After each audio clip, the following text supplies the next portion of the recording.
Hi, I'm Martin Shkreli, and we're doing lesson 8 of finance. And I prepared some new material, and I'm going to refer to the PowerPoint that I tend to use. So there was some confusion. I got some questions about shorting, and shorting tends to confuse people. So I made this little slide that's pretty basic, and I think everyone understands the concept of buying a stock, and you get a positive return if that stock appreciates in value. So if you bought 100 shares of Google for $100 and then you sold it for $200, it makes sense that you made $100 a share. And obviously you had 100 shares, so you made $100 for each of those 100 shares. So you made $10,000. That makes a lot of sense. We buy stocks with the expectation that they'll appreciate in value.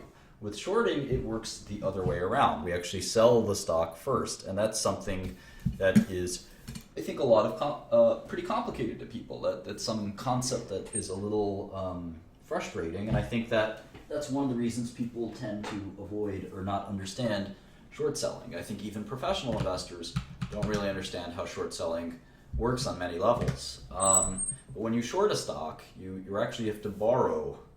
Say this is a bunch of all the IBM shares. There's like a billion or maybe 1 billion or 2 billion IBM shares. So you go and you borrow however many you want to short. Say you wanted to short 1,000 shares of IBM. You borrow those shares, and when you borrow something, usually you have to pay some interest rate. So you pay a small interest rate, probably less than 1% annual interest rate. And you sell the stock. You sell it in the stock market. Right now, what's IBM stock price? It's $142. So if you sold 1,000 shares short at $142,000, $142 each, you'd receive $142,000. And let's look at two scenarios. Let's say one scenario is the stock went to 100, and one scenario is the stock went to 200. So right now you have received $142,000 in cash, and you are short 1,000 shares of IBM. You have a negative symbol next to the quantity. Your brokerage statement might say quantity, and it would say IBM, negative 1,000. Cisco, let's say you owned 1,000 shares. And this, we use the terminology, we say, I'm long Cisco. I'm long Cisco. And you never say, I hear a lot of people saying this, long on Cisco. You would never say that. It's long. Long is the verb. And it doesn't take an argument. So it's, I'm long Cisco, or we're long Cisco, or something like that. And you would say the opposite. Say, I'm short IBM. You could also say, I've sold short IBM. Something like that. And so you're short IBM at $142 a share. That is your basis. That is your basis. This might be easy to you, but a lot of people are confused by this, Casey. So we want to encourage people to understand it. So in any event, please just block or time out anyone who doesn't comply with the rules of the chat. Okay, so in any event, let's say the stock went to 100. Let's say the stock went to 100. You'd make money because you shorted it at 142. In fact, you'd make $42 a share. And to close out your short, you would have to buy 1,000 shares of IBM. And then you can return the shares that you borrowed back to their original owner. And you'd have to pay a small interest fee, which is hopefully so small that it wouldn't matter. Now, if the stock went to 200, you'd be down $58 a share. So you'd actually lose $58,000. And eventually you might decide to close out your trade. The same way if you bought a stock like Cisco for $50 and it went to $20, you might say, you know what, I've lost enough, I want out. You might also double down, who knows? Anyway, that's sort of the sort of nature of it. Okay, so now with that being said, let's go to a new concept that I want to teach. So I want to give you sort of an introduction to Wall Street, and this is only 2 slides, so it's not going to be too in-depth, but I think a lot of people are not familiar with this. So we're going to sort of define Wall Street in a picture style, and this may not be a complete diagram of Wall Street, but I think it's pretty good. And we're going to segment Wall Street into 2 parts, the buy side, or we'll just call them investors, And then the other side is the sell side, or a better word for it is just saying investment banks. I think the whole buy side, sell side names are a little silly. I just like to say these are investors and these are investment banks. Investment banks service the investors. They're basically service providers. So in any event, there's a few different kinds of investors, and we went over this a little bit. Mutual funds like Fidelity, Wellington, State Street, Putnam, Capital Research. And then there's hedge funds like Renaissance, Oxif, Citadel, Millennium, Oaktree, and Paulson. But these aren't the only two kinds of investors. There's plenty of other people. In fact, I should add individuals, the most important thing of all. So pension funds, insurance companies, corporate America, sovereign wealth, individuals, all of these folks in aggregate manage just as much, if not more, than the mutual funds, who manage quite a bit more than the hedge funds. The investment bank side is a little bit different. So you've got investment banking, which is where most of the money is made. Most of the money is made.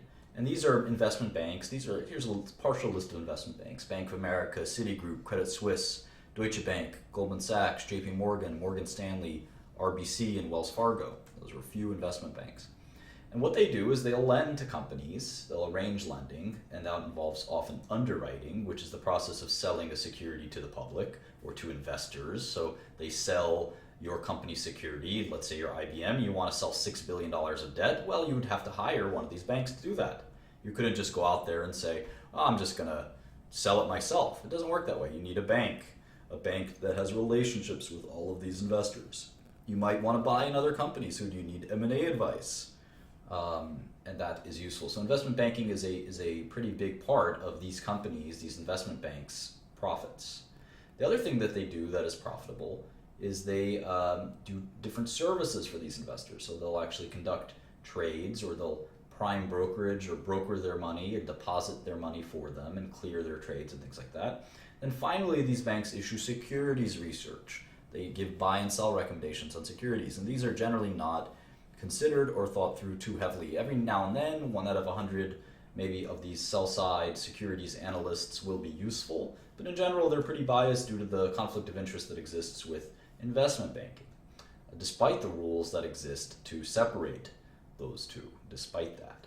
In any event, one of the things I wanted to say, and one of the things that took a long time for me to learn and was very painful for me to learn, is that when it comes to stock recommendations, they're never worth listening to. They're always worth ignoring, no matter who they come from, including Warren Buffett or Carl Icahn. I think stock recommendations are worthless in many ways. Now, they're not completely worthless. Obviously, there can be good stock picks from people, but I think that you should spend your time more efficiently researching yourself. The first thing I definitely would not look at is investment bank opinions. Then I certainly wouldn't look at other investors' opinions or their holdings. You can look up an investment fund's holdings. I would worry about learning securities by yourself and learning lateral skills. I would definitely not spend my time looking at other people's opinions. It's not that they're completely worthless. It's that you want to win at the game of your own time. You want to bet on yourself and short everyone else. And the long short game of your time is the most valuable thing you have. And listening to other people and thinking about other people's stock picks is not going to get you very far, in my humble opinion. And I used to think carefully about the markets and their other people's investments, and I certainly didn't do very well when I did that, and I started to do much better when I thought for myself. So in any event, that's sort of what I'm thinking about there. Lateral skills are things like, well, if you're looking at, like, for example, what I did, I was a pharmaceutical investor. So instead of spending my time worried about what other pharmaceutical investors were doing, I learned a lateral skill of pharmacology. I studied deeply in fields like pharmacology and medicinal chemistry and other areas, just general preclinical science. And these were important to me to help me be a better pharma investor. When it came time to be an entrepreneur, these skills came in handy. These skills came in handy. So it was much better for me to spend my time doing this than it was to worry about 13F filings or being on the phone all day talking to other investors, watching CNBC. All of this was not completely useless, but relative to what I could spend my time on. Remember, I only have 24 hours in a day, so all of this was comparatively useless. This was useful stuff. This was stuff that people didn't know, that people couldn't match with the skill of investing. This is just garbage comparatively. Now, I know there's plenty of people that do this who are quite successful, but this is just my tips for success. So in any event, it only took 10 minutes, but I think there's a lot of information crammed in there. And so one of the things that we're going to do, we've been looking at the technology industry for a little bit, and one of the things we're going to do is try to fixate on one subsector. And by the end of today, we're going to pick one, and we're going to pick one by vote. We're not going to pick one based on my own opinion. We're going to pick one by your guys' opinion. But before we do that, we're going to go run through a couple more tech companies. And one of the big subsectors we have to look at, of course, is telecom. It's up to us. We're going to pick one subsector. Tech is so large that it's kind of hard to look at all of it. In fact, I know companies that have 20 or 30 investment analysts that want to cover the technology industry, and that takes a lot of firepower. So for us, we're going to actually just stick to one of these subsectors. I don't know if it's going to be software or semiconductors or hardware or internet or what, but we're going to pick one at some point.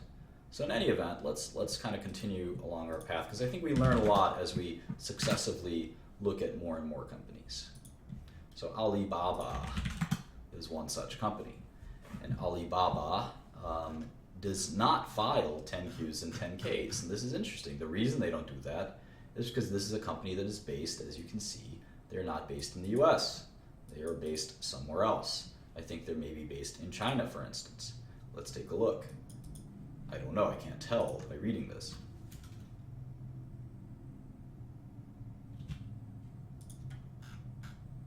Hong Kong, there it is, Hong Kong. I actually like to keep track of headquarters, believe it or not. Headquarters, Hong Kong.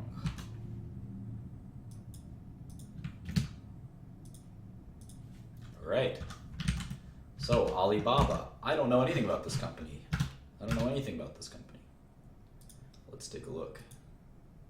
Here it is, December quarter 2015 results. Alibaba today announced results. Alibaba had an outstanding quarter, reaching a milestone of over 400 million annual active buyers and continue our unrivaled leadership in mobile. Our proven ability to deliver an unparalleled consumer experience, help merchants attract buyers, will drive future growth in our core business. Sounds like an e-commerce company, doesn't it? Said Daniel Zhang, Chief Executive Officer of Alibaba. We remain focused on our top strategic priorities, including global imports, rural expansion, increasing our footprint in first-tier Chinese cities, and building world-class cloud computing business. Okay, really sounds like Amazon, huh? We had excellent results. We achieved impressive revenue growth, and we're increasingly monetizing the user activity in our marketplaces, particularly mobile devices. In this quarter, revenue grew 32% year over year, and China retail marketplace revenue grew 35% year over year, said the CFO, Maggie Wu. Meanwhile, we generated strong free cash flow of $4 billion this quarter. Okay, well, if you generate $4 billion a quarter, that means you're going to generate $16 billion a year, right? And I know this is a $180 billion market cap, so it's kind of interesting. That's like 10 times earnings or something. I don't know. We'll have to read more, because their fourth quarter was probably higher than normal. But in any event, the shares are $74.01, and as we know, the price per share has nothing to do with the market cap.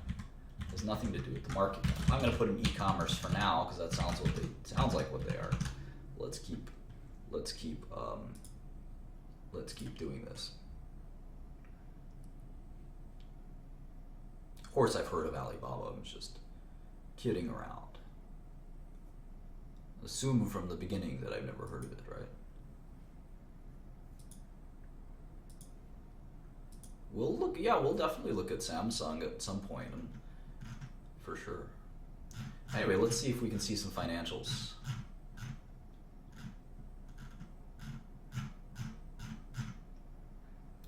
Well, let's see. It's always tricky with these foreign companies. This is actually add this to my spreadsheet. Hang on one second while I pull that up. PowerPoint. Secret documents I don't want you guys to see. All right, here we go. Foreign companies. I should add that to the whole markets and portfolios. foreign companies. So there's two kinds of foreign stocks. Stocks in foreign companies. So there's local shares, which are shares that are traded on a local exchange. For example, Roche, Nestle, etc.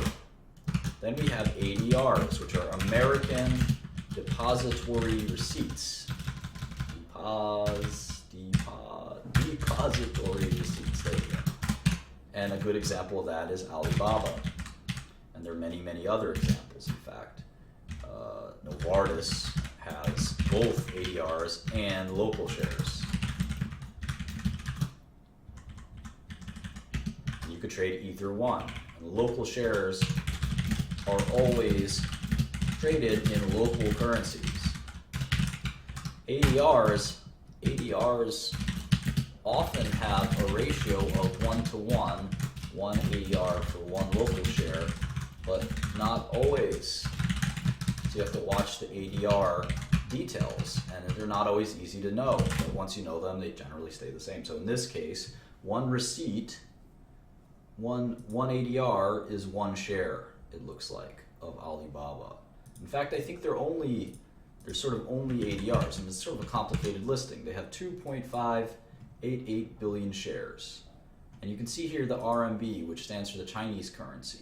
So then they have the US dollar version of those results. So there's a lot to deal with here. So let's start making the model. And we won't go into tremendous detail. So maybe we can, I know we've been spending like an hour or so on each company. Let's go a little faster if we can. I don't know if I can type that fast sometimes, but I'll give it a shot. Baba. You know, in my old country, from Albania, Baba is like the nickname for father or grandfather. So Baba was my late grandfather's nickname. Anyway, $74.01. How many shares outstanding? 2.55 billion. So the market cap is 189 billion. Now we're starting to get to smaller and smaller companies. That's still a mega company, right? 188 billion. But compared to these guys, like Alphabet or Apple or Microsoft, this is half of them. And you'll see we rapidly kind of decline. I'm actually not a Muslim. I'm a Catholic, but like I said, we're going to ban any comments that are not relevant to this chat.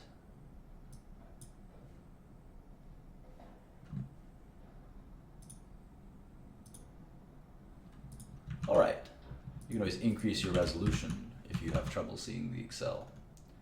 Let's go to their balance sheet, and they translate into US dollars for us, which is nice. So you can see they have $18,258,000 or $1 million, 18,258, and that's the Q415. All right. Any other? Yeah, they have investment securities, another. I think they have a Yahoo investment, or Yahoo has an investment in them, or something like that. I think it's Yahoo has the investment in them. I think that's how it is. Plus 203, plus 318. They have a lot of different pockets of cash. I gotta include all of them.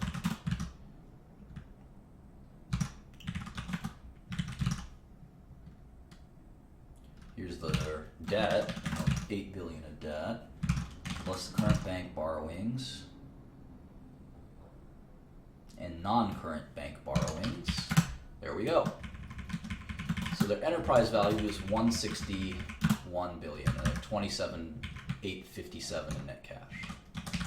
So their enterprise value is the lowest we've ever looked at, which is 151 billion. And in fact, IBM has so much net debt that IBM actually has a bigger enterprise value than Alibaba, which makes IBM the 6th biggest tech company we've looked at, and Alibaba the 7th biggest.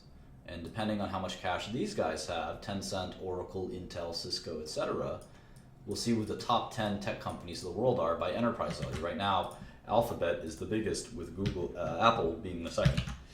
Anyway, let's go back to the model. All models inevitably have some form of revenue. All businesses have to have some form of revenue. At least all corporations.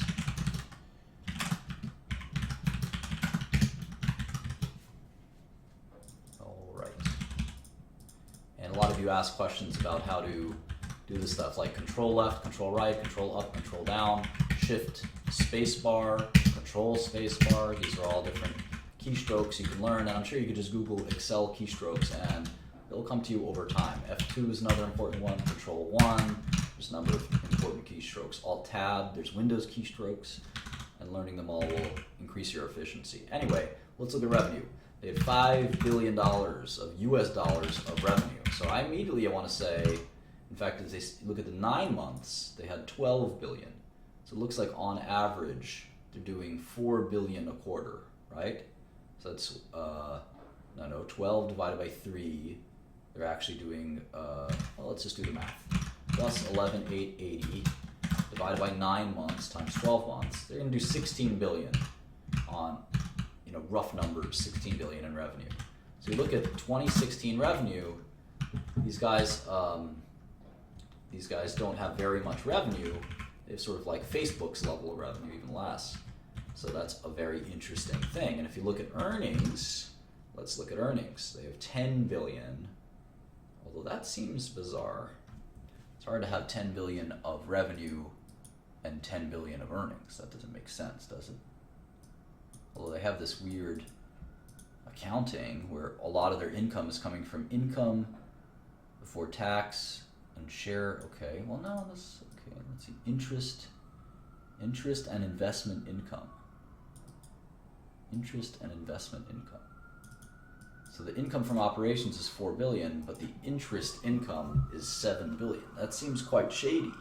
I'll have to think about that more. Let's make a model. Well, here's revenue, here's cost of goods. Let's stick to, let's not talk about politics right now. Yes, I use the number pad.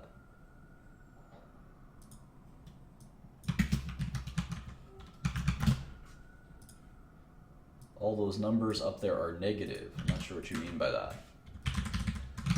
All right, 5,333, cost of revenue. Their gross margins are awfully high for a retailer, so it makes me wonder if they're a retailer. It's a lot of gross margin, 70%.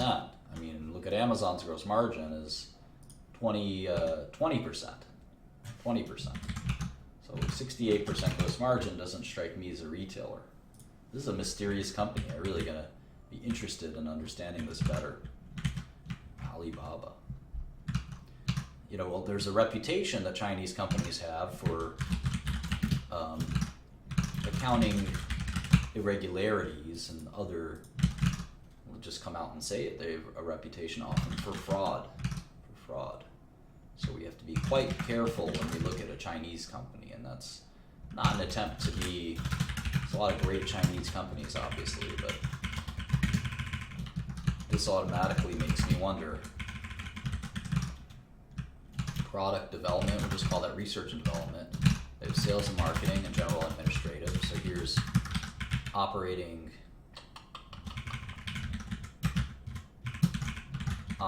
expenses, operating income. Now they have this crazy, okay, well, it's not so bad in this quarter, right? Income from interest and investment income is 455 million. Still a lot. I wonder where it's coming from. And interest expense is 73 million. So the total, and they have this other income. So the total is 2.8 billion of we'll call it EBITDA. And so now taxes, pre-tax income. So taxes, 549 plus 77, we'll call it taxes plus minority interest. So this is net income, $2 billion. So they're on pace to make 8 billion in net income, and let's say that grows by, 20%. So what's their multiple?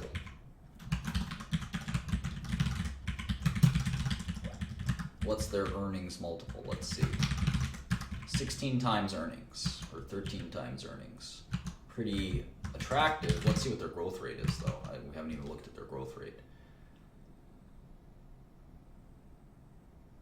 They're not really, they tell us it in RMB, the Chinese currency. So that's a bit of a pain. We can use the Chinese currency if we want. But we can see that it grew 34,543. We can actually do it like this. 34,543 divided by 26,179. So local currency's revenue grew 32%. That's a lot. So you get 32% revenue growth, close to Facebook's level, close to Amazon's level, but at half the price to earnings, half the enterprise value to earnings. That seems like a bargain. It seems like a bargain. Their operating margin is also very high.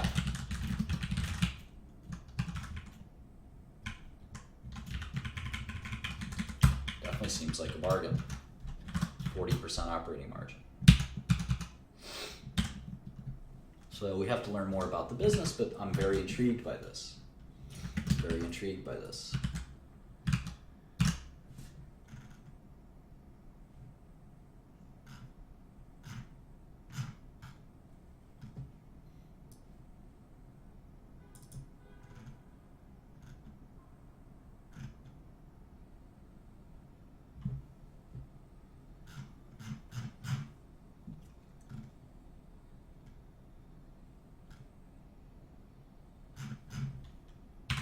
Let's read some more. China retail marketplace revenue and mobile revenue.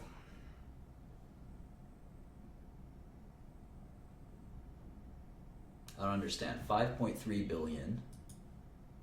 China retail was 4.4. The mobile revenue is 2.9. How does that make sense? That doesn't make sense to me.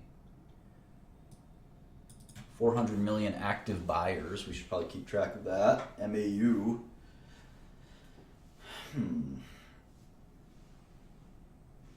Well, maybe we're not going to arrive. Maybe our goal isn't to arrive at what is the value of the company. Maybe we'll stick to just trying to figure out what sector we want to focus on.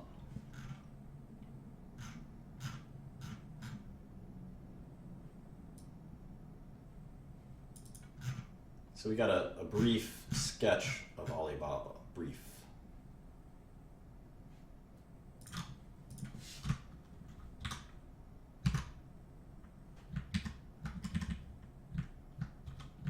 Let's get a brief sketch of Tencent.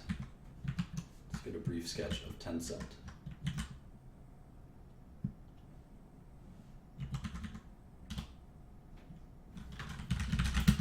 Tencent may not even file SEC filings. They don't even have an ADR. Let's take a look. This is sometimes called a level 3 ADR, which is a kind of a non-sponsored ADR.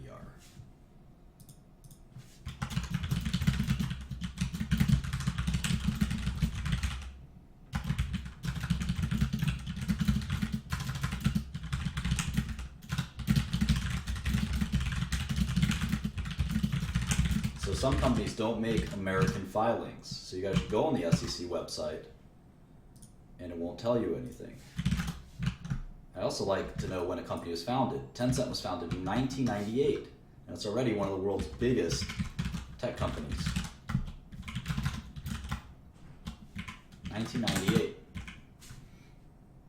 It's also a Hong Kong company. It's traded in Hong Kong, so they make regulatory filings on the Hong Kong exchange. We have to get familiar with how that works. It's not the same level of disclosure. It could be less or more. So let me show you how to make a foreign model. It's pretty much the same business, except we're going to sort of think of it as priced in Hong Kong dollars. So the ticker is 700 HK. 700 HK. And when I save the model, I'm going to actually save it as the ticker.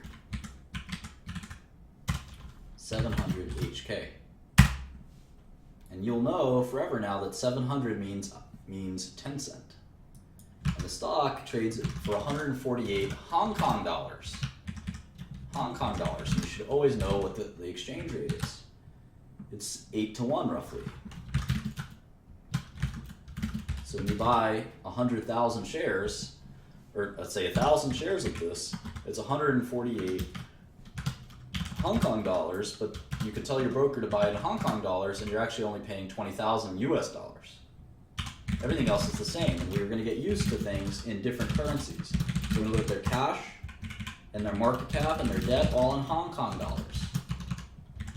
They probably don't make filings with the SEC. We can check.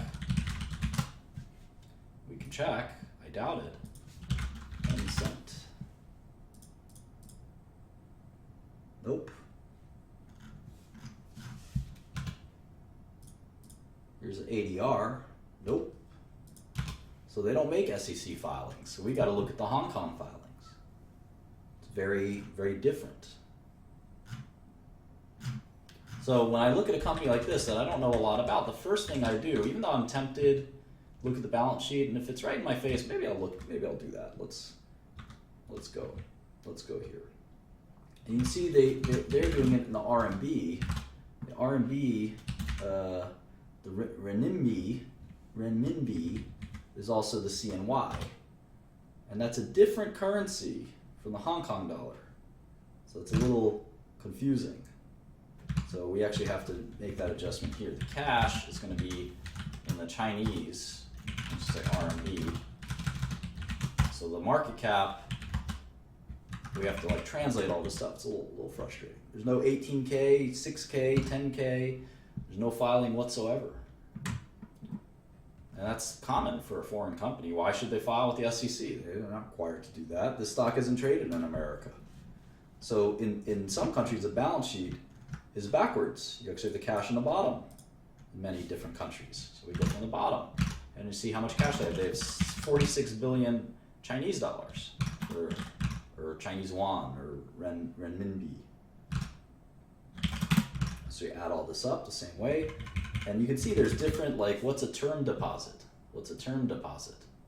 That seems like cash to me, but you don't normally see that phrase in the US, term deposits.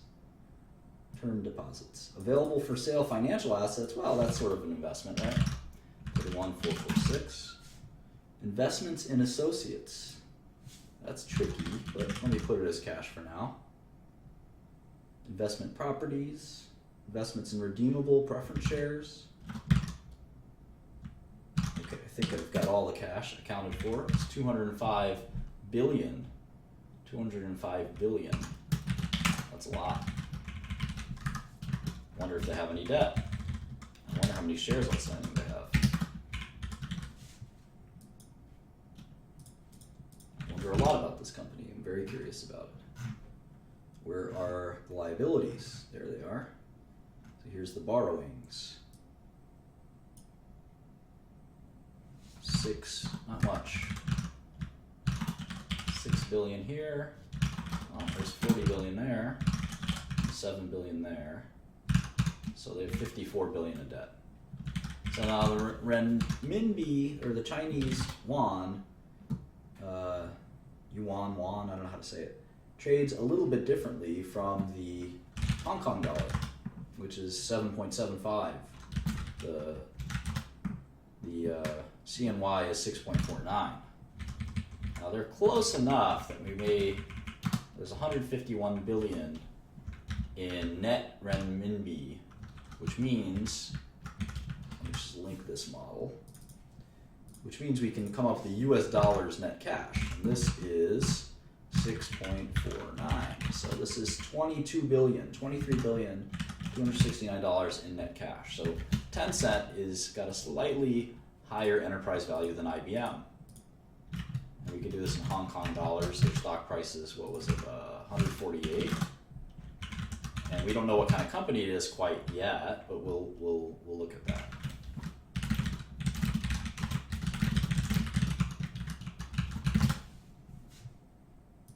We could also do net cash in Hong Kong dollars.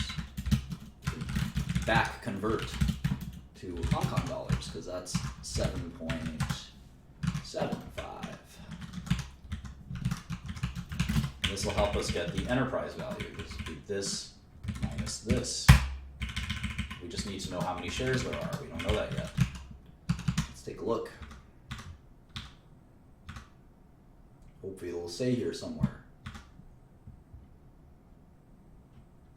It's funny, not every company actually will say how many shares outstanding they have, especially in Europe and Asia. I've noticed that.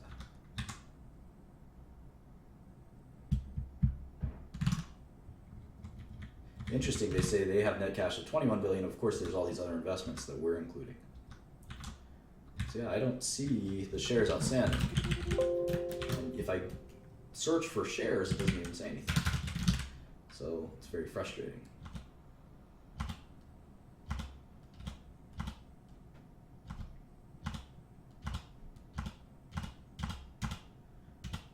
Now there's different places you can just look up how many shares outstanding there. Bloomberg is one of them. I can just type 700 HK, equity DES, and then I see the shares outstanding is 9 billion. 9 billion shares outstanding. So maybe we'll plug that into the model. 9404, and the market cap is $1.3 trillion, which makes you scratch your head, but if you translate it from Hong Kong dollars, you'll see that it's 180 billion. $180 billion, which makes much more sense. So that's perfectly reasonable. 1.3 trillion Hong Kong dollars. All right, so what the heck is Tencent? They have a description in the back here. Let's read that. Let's start there. About Tencent. Tencent uses technology to enrich the lives of internet users. Every day, hundreds of millions of people communicate, share experiences, consume information, and seek entertainment through our integrated platforms. Tencent diversified services include QQ. QQ. Okay. QQ Games platform, Tencent News, and Tencent Video. And WeChat. WeSin or WeChat. QQ Game. Tencent News. And Tencent Video. I know they have League of Legends. That's probably a very small part of their business, but Riot Games. Let's leave it at that. So I'm just gonna write internet. It's an internet company. Let's leave it at that. Now let's make their model. And the model is gonna be in RMB. Remember, the model will be in RMB, and we don't have to write RMB, but let's do it there just in case you get confused. But if you're a pro, you just do it in their local currency. You don't even worry about dollars. You never even worry about dollars. You trade the stock in Hong Kong dollars. US dollars will never enter your brain. And when you become proficient at it, that's how this works. And you can see there, it's all the same, except, it's revenue is revenue, it's a model is a model. You can see right here. It's all the same, except it's an RMB. So let's look at the revenue. They have something called VAS revenue. They have something called advertising. We know what that is. And then there's others. VAS is probably value-added services, is my guess. So let's see, Q3 2015, they did 2547, 4938, 1109 for total revenue of 26 billion renminbi, which is like 5 billion US dollars, right? 5 billion US dollars. I don't know why they have two columns here. That's kind of interesting. Oh, they've got the prior quarter as well. They've got the prior quarter as well. So let's put that in. That's pretty handy, I would say. So they did 23 billion last quarter, 26 billion the next quarter. So if I just add those two together and multiply by 2, they're going to do 100 billion RMB a year. And remember, the RMB exchange rate is, I call it Chinese yuan or won, 6.49, 15,415 billion dollars. So where's the revenue? 15, $15.415 billion. How about earnings? So let's go to the model. We just did revenue. No, you have to look at it carefully. VAS is 20 billion. The total revenue is 26 billion. Anyway, cost of revenues. We do a year ago as well while we're here. Yeah. These are all in millions. Okay, so year ago revenue, 16,047, 2440, 1321, cost of goods sold. Yeah, typically the quarterly statements are unaudited, because you do an audit once a year, typically. So keep that in mind. That's not uncommon at all. All right, so there's gross margin. What does that look like? 60%? Gross profit, gross margin.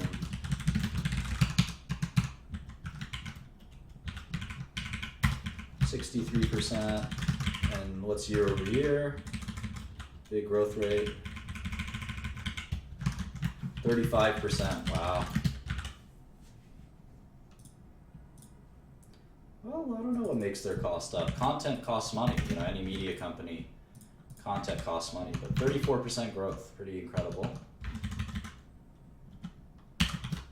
34% growth, 60% gross margins. It's amazing how big this company is, you know. But the margins are very high as well. So let's see.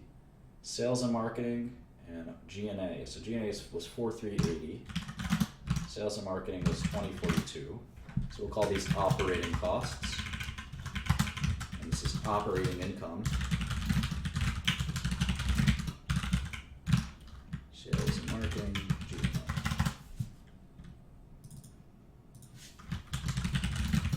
Yeah, the yearly is always audited.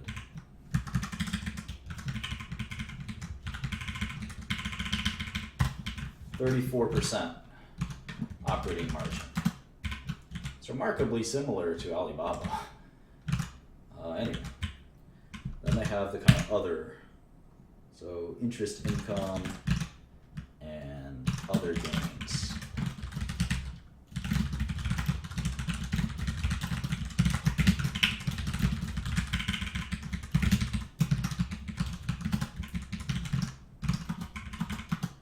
Taxes and finance costs. Well, finance costs should come out of here. How about taxes? Share of losses should come out of here. And taxes are 1564. So total net income was 7584. And if you look at last quarter, it was 7396. So I'm going to multiply this by 4, and then I'm going to divide by the exchange rate, which was what, 6.49. So they're going to make $5 billion. And if they're growing at 34%, I guess I can say that they're going to grow at 40%. Maybe it'll slow down to just some preliminary numbers. I'm just curious what the multiple is. 22 times earnings with huge growth, right? Look at these growth rates, it's crazy. No pharma company is growing this fast, maybe Gilead. But half of these tech companies are growing 30-40%. Amazon, Facebook, Tencent, Alibaba. It's really wild. It's really wild.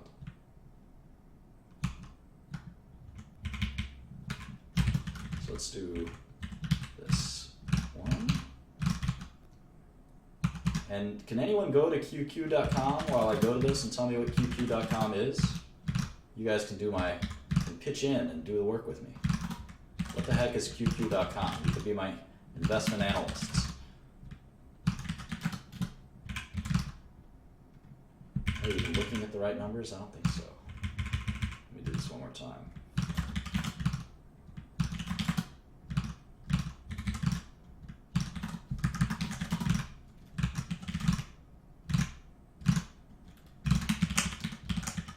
It's Instant Messenger.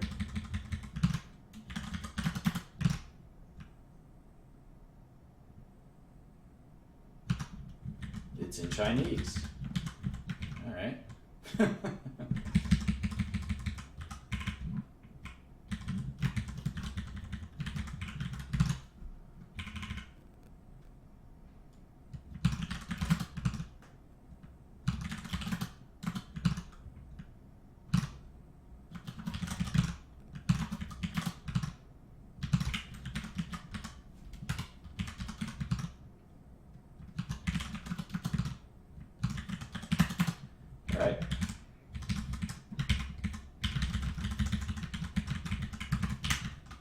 Okay, so, wow, 1 billion QQ users, huh?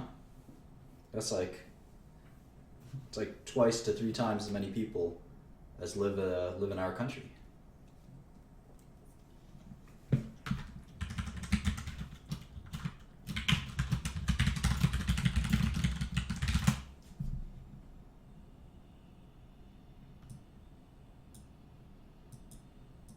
All right, so we don't have to go into too much details. They're a Chinese internet company. It's a little like Alibaba, except Alibaba's more of e-commerce.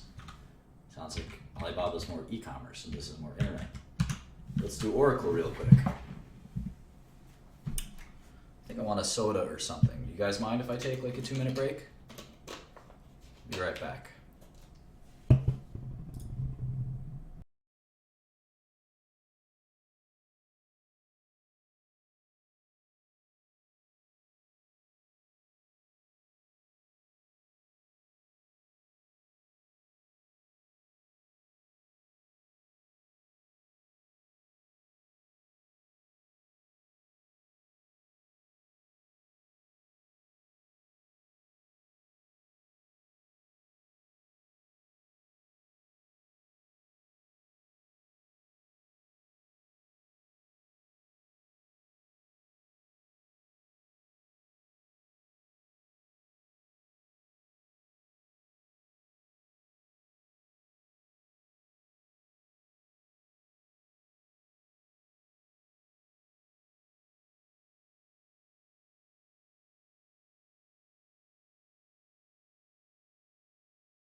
All right, I got my cherry Coke and I'm ready to rock. Let's do Oracle real quick. Oracle's a software company, but you may not even know what they do because Oracle's a business software company. And business software is very different. Very, very, very, very different from most software. So Oracle stock price is $39. It's a US company. I think they're headquartered in California. It is. And they thankfully make some SEC filings, so we can just go here. My mic is on, right? Okay.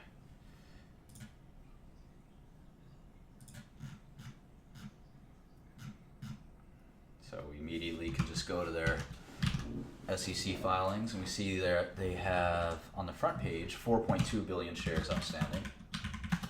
They're a $160 billion company. It's one of the big boys of technology.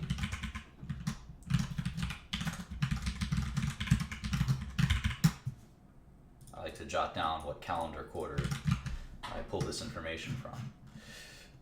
All right, look at that cash. 17,401 plus 34,924. It's a 50 billion in cash. Holy smokes. And there's some debt, 39,940. So they got a lot of debt too. Another 2 billion in debt. I wonder if they have any investments or anything. Nope, doesn't look like it. All right, so they have, that's pretty much it.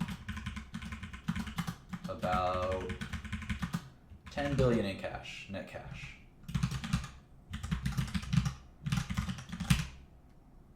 In fact, I could link this from the model, so I don't have to even worry about it.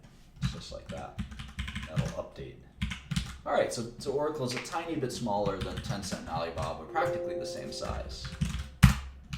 So it's the ninth biggest tech company, Oracle. And the guy who runs it, I think, is named Larry Ellison, who is a very well-known and wealthy American. Let's look at their model a little bit. Founded in 1977, cool.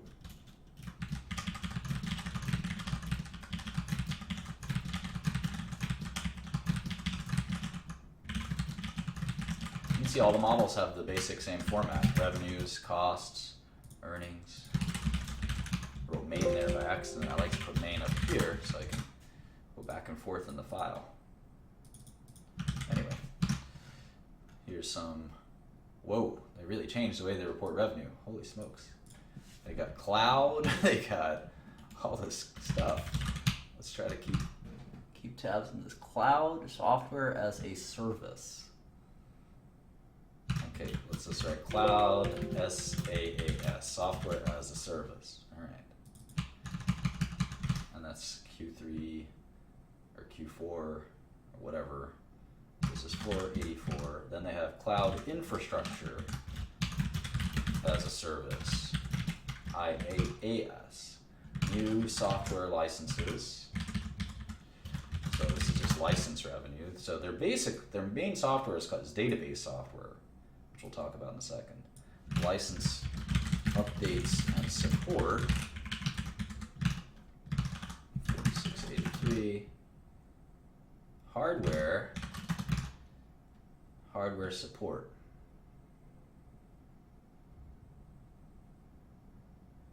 So confused.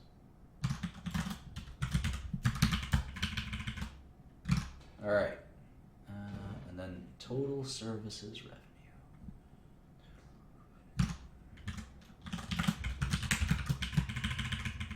All right, so the revenue is 8993. So this is services, this is hardware support, which is somehow different, and this is hardware products. All right. Revenue is about 9 billion.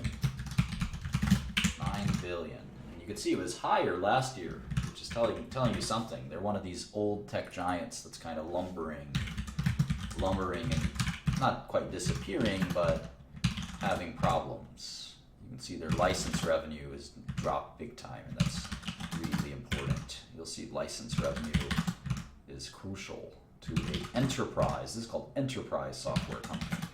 See 9598, 8993. So revenue dropped, but it probably had some currency impact. When you have such low growth, the currency can actually swing it more than anything. So revenue growth year over year is negative 6%. Negative 6%. Negative 6%. That's actually the worst revenue growth of every major tech company. Oracle's dead last. Worst revenue. Oh well. Let's see what so if it's 9 billion a quarter, 2016 revenue might be 36 billion. You know, we're just gonna put that out there. Let's do the rest of the model. Operating expenses. Oh my God, look at this list. Holy smokes, have you ever seen this many lines for operating expenses? What a pain. All right, sales and marketing. Not that kind of S&M. R&D, 1444. Cloud software as a service and platform as a service. This is insane. I don't know why they would do all this. Such a pain in the neck.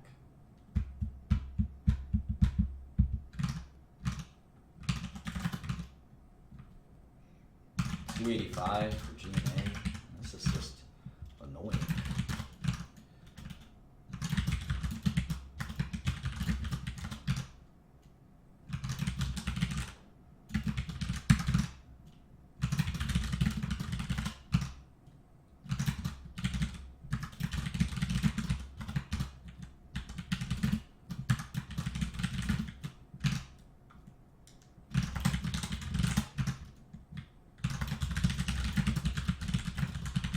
Thank you.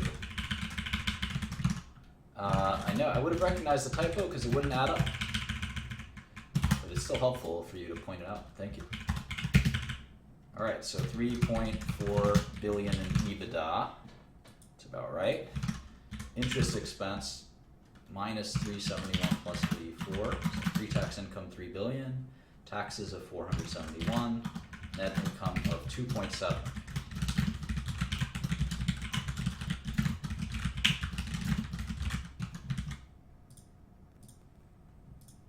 Yeah, I upload these spreadsheets, and yeah, I use them for myself too, sure. So let's see, earnings for this company would be maybe 11 billion.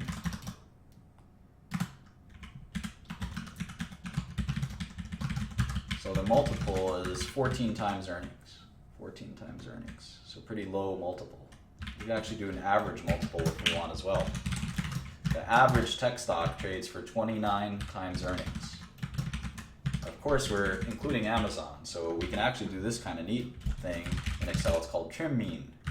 And you can take this and you just say, give me the 80% median. And the average tech company is actually much more reasonable. It's 17 times earnings and 15 times earnings. So it probably excludes the lowest one, which is Apple, and the highest one, which is Amazon. So it just takes the mean of everything else. And it turns out that if you look at, and you can do the same thing for here, so the average tech company is growing revenues by 14%, excluding the outliers, and you can buy it for 17 or 15 times earnings. That actually is a pretty good portfolio if you just bought all of them. The average drug company is about the same, except it's not growing at all. The revenue growth is zero in pharmaceuticals. It's zero.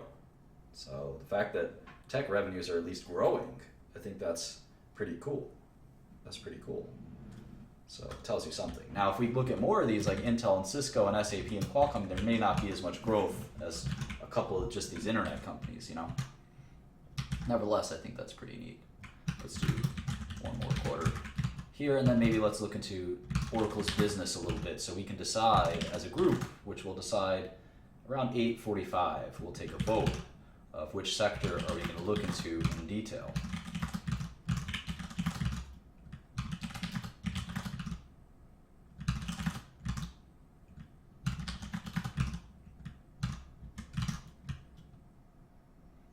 This right? I don't think I did. Yeah, I did.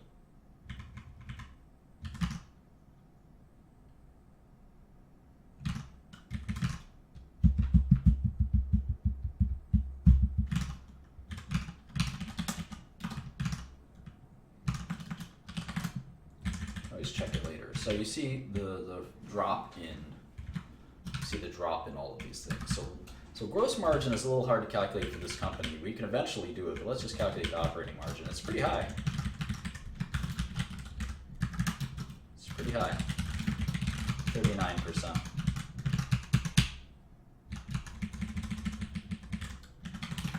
It's amongst the higher ones.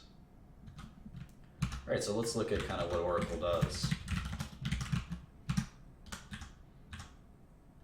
Well, we see a little bit about what they do with the, just here, right? I mean, revenue, cloud revenue is 649 out of 9 billion. So cloud is 649 out of 8993. So cloud is 7%. Hardware, never think of our Oracle as a hardware company, but I guess they've got hardware. Hardware is usually lower margin than software. Hardware is 12%. And then software, new licensed software, which we'll talk about in a second, what the difference is between a software license and maintenance. And in business software, it's pretty complicated. It's pretty complicated. You license software to run your company. This is called often ERP or middleware. Or there's all kinds of different business software, which we'll talk about.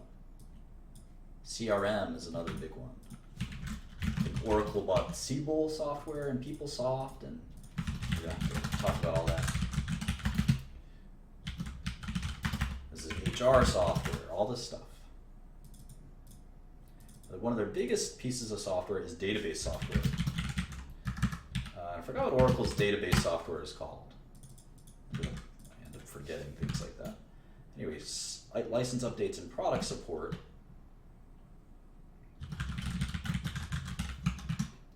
is 4683 over 93, and services should equal 100 soon. 861 over 890. So here's their breakdown, and I'd like to be able to break down these two some more, because I don't know how much is database versus ERP versus middleware, but obviously the big competition is software as a service, including CRM. So the old way of software is kind of what Oracle does, and that's why the revenue is declining 6% a year. So keep that in mind. They also have Java. All right, let's look at Intel. Everyone knows what Intel does, right?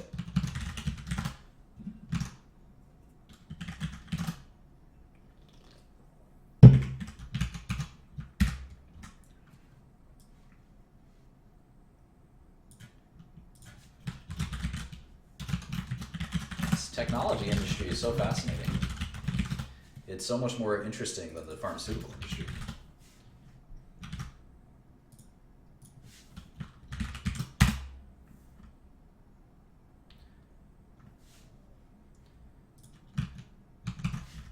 Yeah, it sounds like Oracle and Salesforce.com are arch rivals, I believe. All right, here's Intel. Wonder if they do how they do their 10K. Well, they have 4 billion shares outstanding, 4724.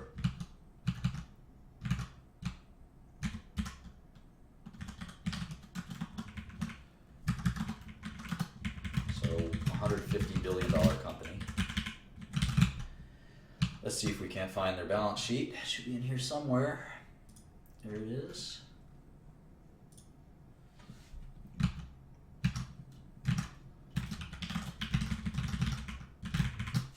So Intel is like the only hardware company in all of this. Maybe Apple is the only other one, right? So it's interesting. Here's hardware in Apple, and everything else is, software. Well, Amazon's a retailer. IBM's a consulting company. But you can see that a lot of these are kind of like software-based. Intel's a hardware-based company. You can see the hardware companies never really end up becoming much, although Apple kind of is a consumer products hardware company. So, but you can see a lot of the hardware companies aren't that valuable. So it's kind of interesting. Intel being the kind of granddaddy of them all is very valuable, but it's not the size of Facebook or Google.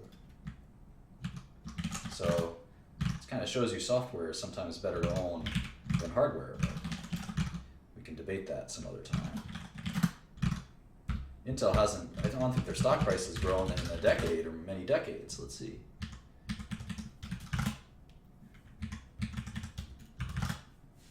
Yeah, Intel was $70 a share in 2000, and it's still not half of that. I remember that day, by the way. I remember the day their stock fell. Their stock fell 50%. I remember that day very well. So let's see, their stock was the same price in 1999. The world was very different in 1999, so for 15, 16 years, Intel stock price has been stagnant, although it was lower in the 90s, so it's been up a lot since the 90s. Of course, if you bought it here, you're not very happy. If someone bought it at $75, sucks to be them. All right, let's get back to the balance sheet. 4727 instead of 4724. All right, thank you. Not much of a difference there.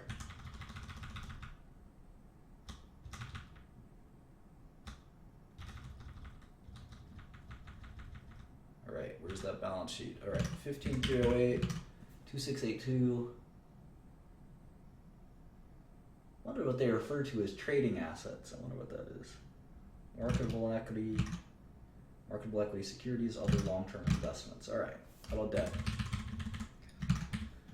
20036, 2634, accounts payable, etc. That's it. So not much cash, net cash, 2 or 3 billion. They probably do a lot of buybacks and dividends and things like that. But Intel is now in our top 10, the number 10 company. Number 10 company here. All right, let's quickly jump into a model.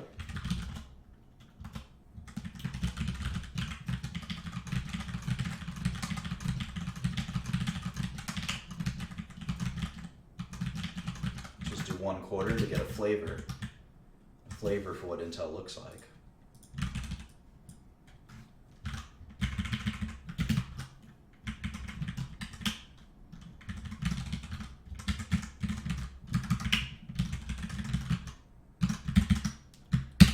Press release. It's a little easier.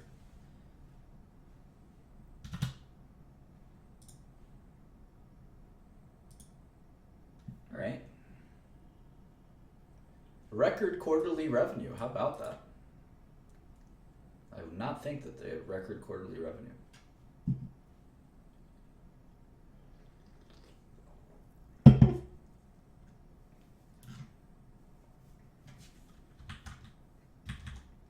See if we can't find an income statement. Here it is.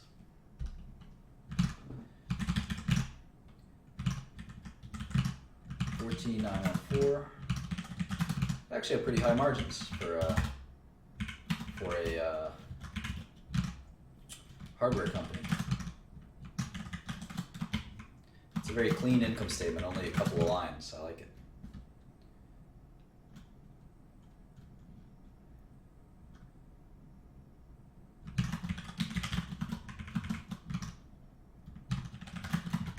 A lot of taxes.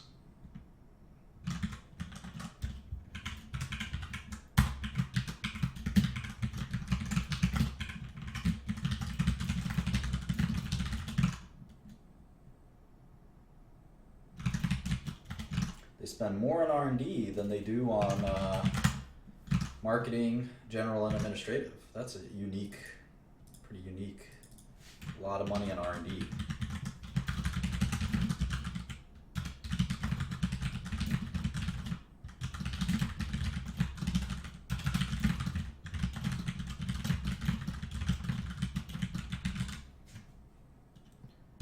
No, all models are different. Bank are the same. There's some different line items. A bank has different kinds of income.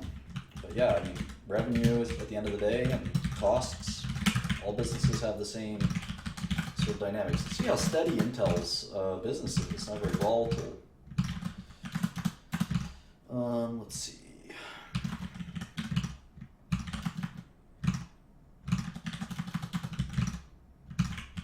Sort of it's very much a barriers to entry business. It costs a lot to make semiconductors on the scale that Intel makes them at. They don't really have much competition. So 1% revenue growth.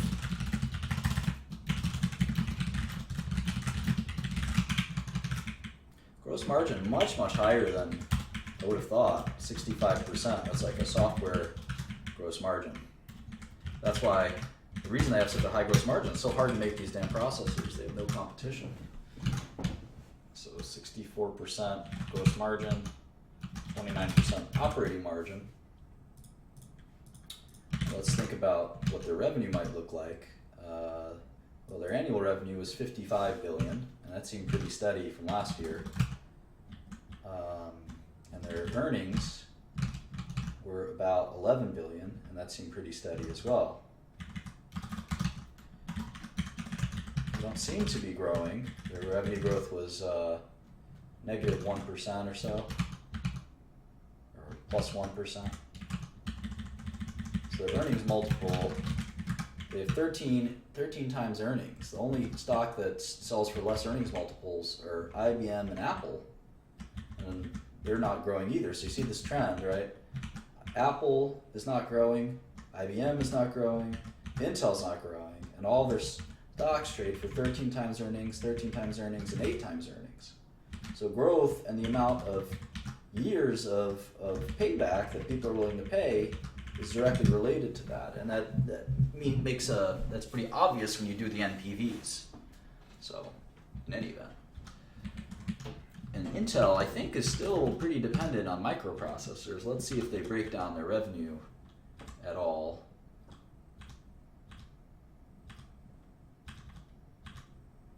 Here it is. So they have client computing, which is kind of their processing business. Let's go back to the model. Client computing group, that's processors, right?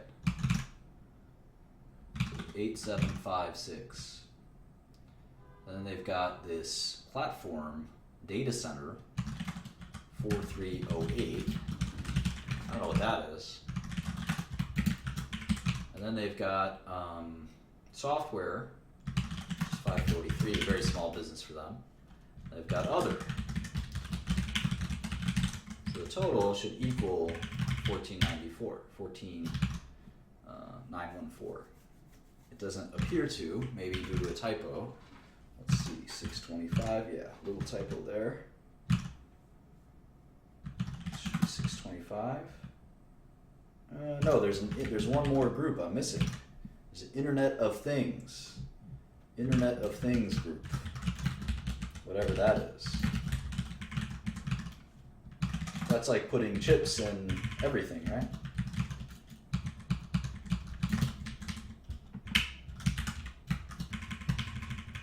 Cool.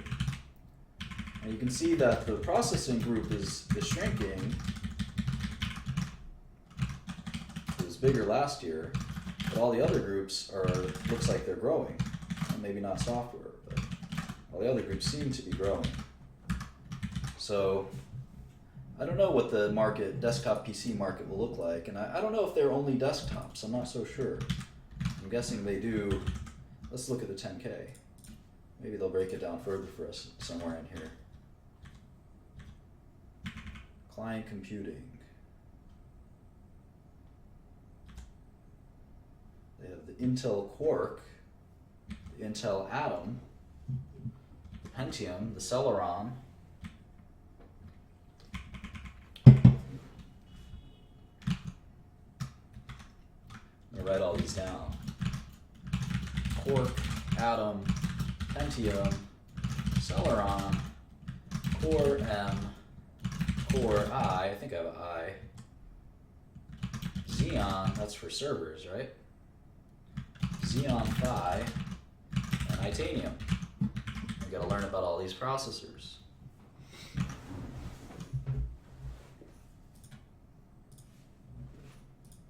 Cool. How about Cisco? I don't know much about Cisco. And then we're going to look at something called TSM, which is, I think, Taiwan Semiconductor, SAP, Qualcomm, Tata, KDDI, which I don't even know what the heck that is, Baidu, Broadcom, Texas Instruments. I don't know that we can get through all of them, but I'm curious what group excites people the most. Cisco, $27.86. What is Cisco all about? What is Cisco all about? I think they make network equipment, right? Team Solo Mid. No.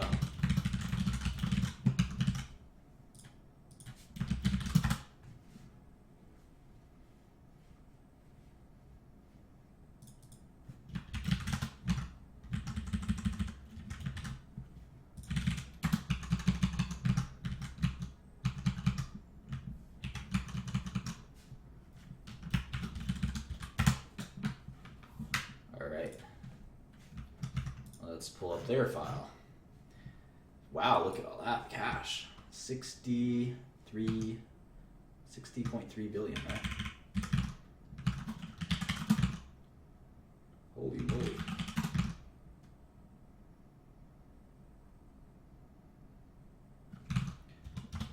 $60 billion of cash. They have some debt though. So we gotta net out that debt. 3 billion here. 21 billion there. Looks like it. Right.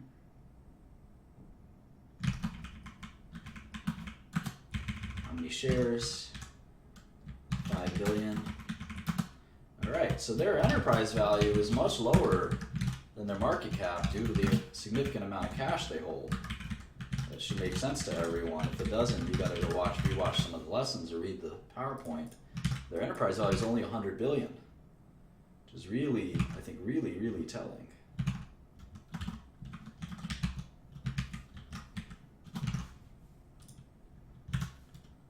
Not telling, it's just, you have to adjust for it, right?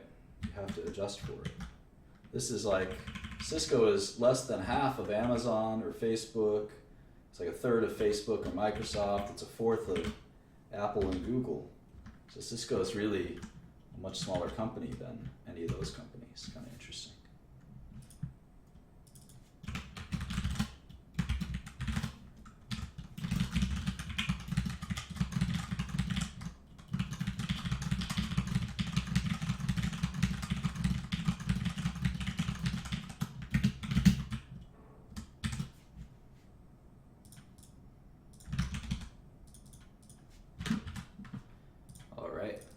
few quarters, or maybe 1 quarter. I like this simplicity. Product, service.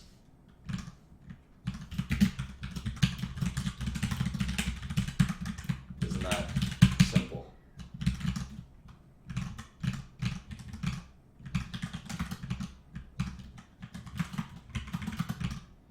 Cost of sales. So you can have margin for both of product and service. The gross margin is 7 divided by 12, whatever that is.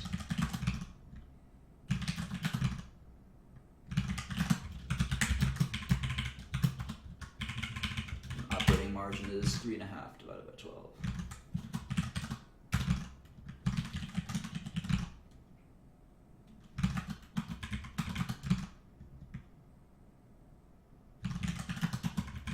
Almost no taxes, but that was an anomaly. In general, it looks like they pay about 20% taxes.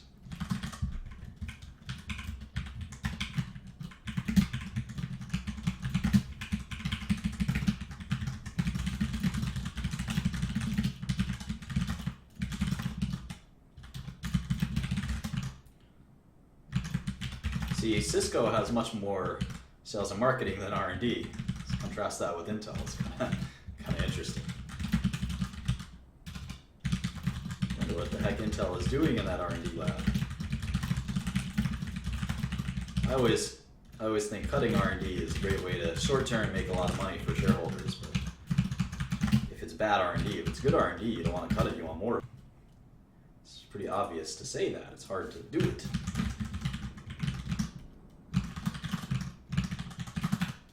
See, their revenue was stagnant year over year as well.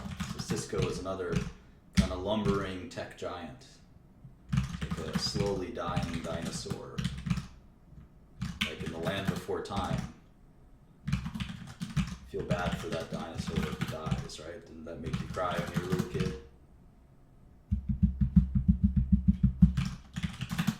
All right, so trying to understand the difference between spendings. Seems a little off. Maybe there was a one-time charge, or no, there was this big tax benefit. That's one part of it. There was a margin improvement. This is such a big difference in income. But if we just look at the 6 months, we'll say that there's about 50 billion in annual revenue. There's about 11 billion in earnings. So if you look at the earnings, it's really remarkable. It's 9 times earnings, which is a very low multiple if they ever start growing again, but it doesn't look like they're growing, maybe 1% growth. So this is a common theme. These low growth companies trade for very little on an NPV, or not an NPV basis, but a price to earnings basis, but it doesn't make an impact on the NPV, because the NPV accounts for all of that. So it's not like a stock trading at 9 times earnings is any better than a stock trading at 100 times earnings. You still have to calculate it out. Obviously the market is going to pay a higher price, as it should on an earnings basis, but it may not pay a higher price on an NPV basis. The best bargains could actually be the stocks that look to be the most expensive on a PE basis. That's why PE doesn't make sense to spend a lot of time looking at it. It makes sense to spend a lot of time trying to find real value. Anyway, the margins are 62% versus 29%. And then now let's sort of look at what exactly does Cisco do? What exactly do they do? And the 10Ks are best for that. The 10Ks are a lot of fun to read, in fact. Here's a 10K. And you can see how the company describes it in their own words.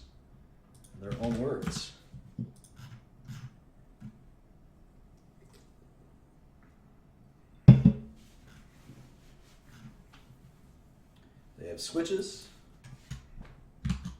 whatever that is. They have routers, whatever that is. And they have all these different kind of WebEx. They've got call center, IP phones, call center, all kinds of stuff. Cisco Spark, I've never heard of that.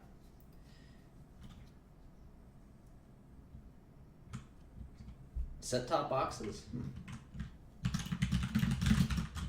Interesting. Modems. Data center. I guess they have some servers. Look at that. Blade servers and rack servers.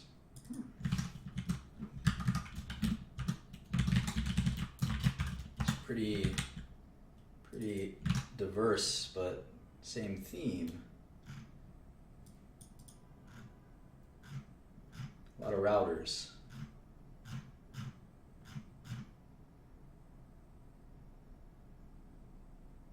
John Chambers was their CEO for a long time. I guess he's retired.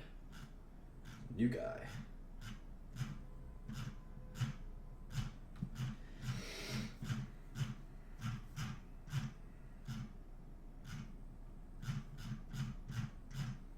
All right. Well, I think we know what routers and things like that are, so there's a quick look at Cisco, a $100 billion company.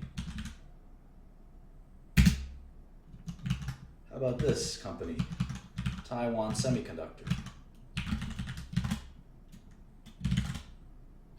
Taiwan Semiconductor Manufacturing Company, TSMC. Taiwan Semi. They do have a US ADR, TSM. They do have a US ADR. Might be easier for us to follow the ADR. What do you guys think? Let's see if they file. Let's see if they file. TSM. It's in sponsored ADR, so they have to file 6Ks. We know that. They report monthly revenue. That's kind of neat. Let's see what else. Oops, wrong file.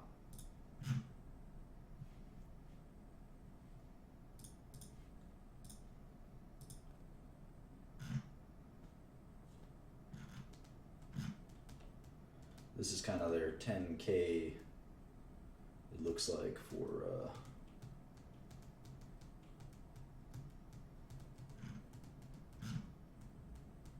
these are in Taiwan dollars.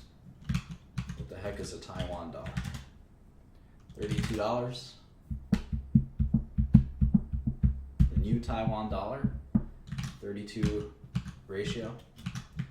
So let's see if we can do the ADR.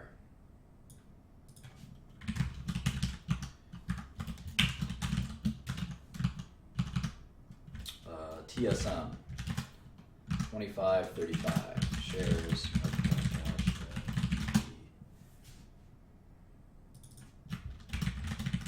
I usually only like to do the local shares, but in this case, just not confuse you guys, let's save it as the ADR.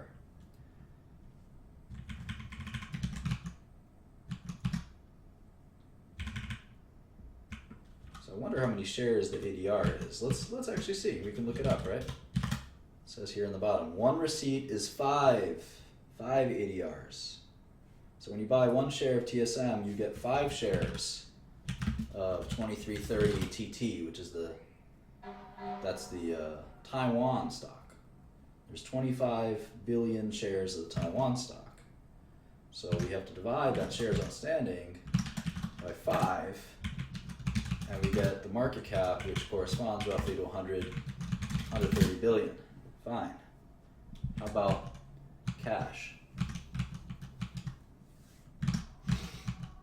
Well, we have it in Taiwan dollars, and it's super hard to read, so I'll just do it here. Cash in Taiwan dollars. We'll convert this to net cash Taiwan dollars, and convert to net cash US dollars. And the US dollar is just the Taiwan divided by 32, which I think is the exchange rate. So how many Taiwanese dollars they have? 562, 688. Oh.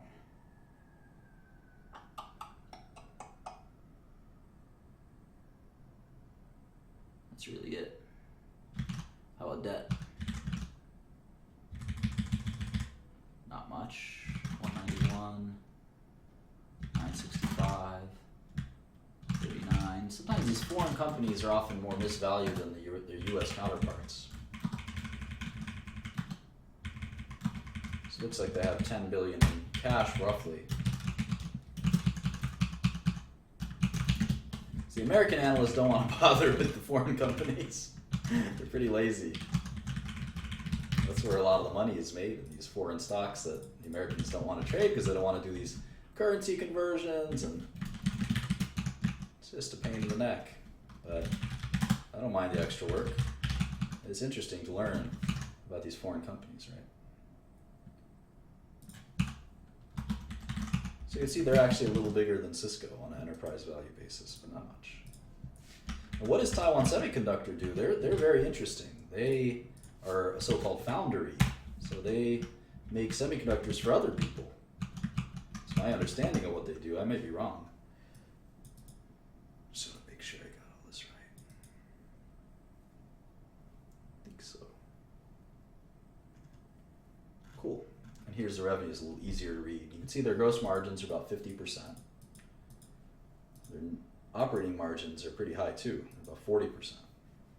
They do almost no research and development. I think their customers know who they are, so they don't even have to do any marketing. They're the biggest outsourced semiconductor company in the world. Pay 10% taxes, good deal. They're probably Taiwan's biggest company. So, and unlike Intel, their revenue is actually growing. You can see that it's what, 10% growth roughly? Maybe even a little more than that. That's a pretty interesting company. Net income of 300 billion Taiwanese dollars is about 10 billion US dollars, right? 10 billion US dollars. So 11 times earnings. Revenue growth was quite strong. 843 divided by 6.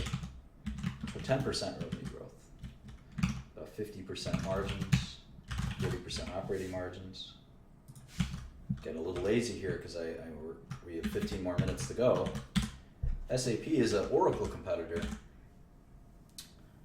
I want to show you as many companies as I can before time runs out. SAP also has an ADR. SAP also has an ADR that maybe we'll use instead of the local German stock. Qualcomm, nobody's really sure if Qualcomm's a semiconductor company, an IP company, a phone company, what exactly they are.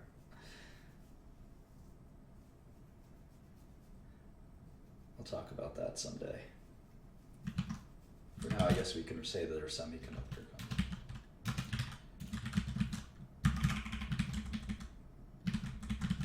How about KDDI? What do these guys do? They're a carrier. So we're going to move them to the carrier section.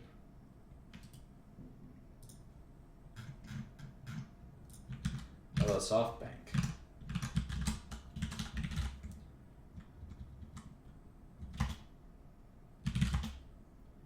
$9984 is their ticker. SoftBank do? DSL, that's funny. They're pretty diverse, I think, internet business. Baidu has an ADR. BIDU, it's a search, more or less a search engine. Broadcom, sort of a Cisco competitor, I think. A little bit different stuff, but not too far. And you can see Broadcom's 30 billion, so you really are getting low in market cap. I guess why is Broadcom did Broadcom change their ticker? That's why. Broadcom is now AVGO. That's why. A little bit different. EMC.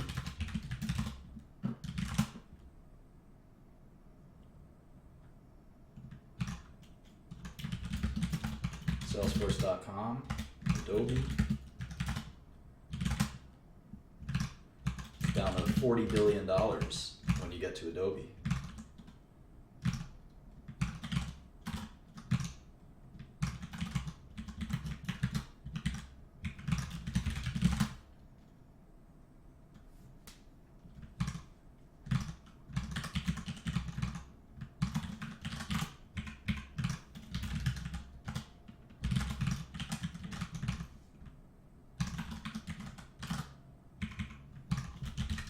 So you see how few of these giants there are. Most of these $100 billion companies, there's only about 12 $100 billion plus tech companies. I think there are more than that in healthcare, but there's no $500 billion company in healthcare. The biggest one is Johnson & Johnson, which is $300 billion. So healthcare has a bunch of those. Tech has three of those. We only have one in healthcare, but we've got a bunch of $100 billion companies. A couple more, probably 5 or 10 more than tech. Yeah, Netflix is here somewhere. Although the search I did didn't give us Netflix. I don't think we got Samsung in here. It wasn't a perfect search. We have to go back and evaluate how we did that search.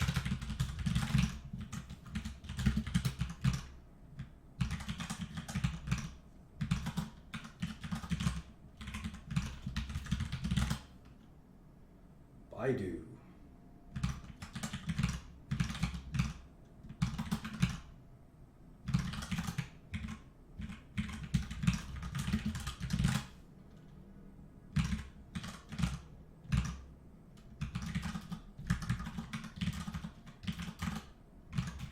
Here's the yen now. It's like 110, 113.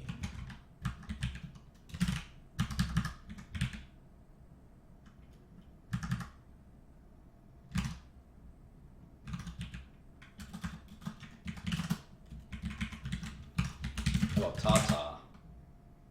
Tata's IBM's a big competitor, right? What's the Indian rupee? Is $67. 67 rupee to a US dollar. Qualcomm 5222. All right, so here is the top 22 companies, if you will. And we've made cursory models for, not even models, but just files for half of them, and models maybe for a few, 3 or 4 of them.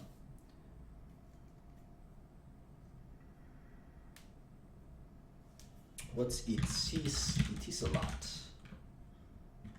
This is a UAE listed company. Emirates Telecom. We're going to move this to the telecom companies.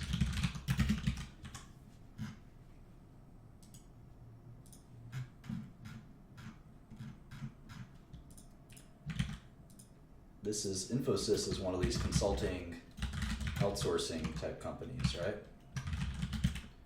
This ticker is Info, but it also has that ticker in India. Same thing with ASM Lithography.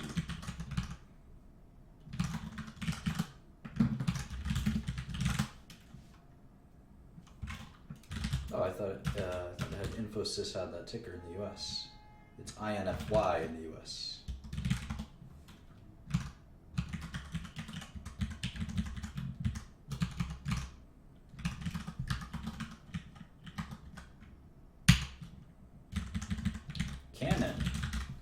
Canon is like a copier company, right? Office electronics. We don't really have one of those. I guess we'll just say hardware. We'll put Canon in the hardware section. Of course, their stock trades in yen.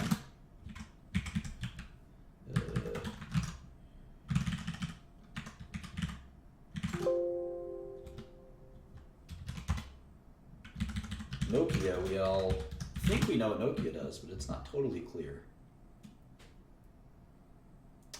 Sort of become more of a network infrastructure company than a phone company, if I'm not mistaken, but I'm not totally sure.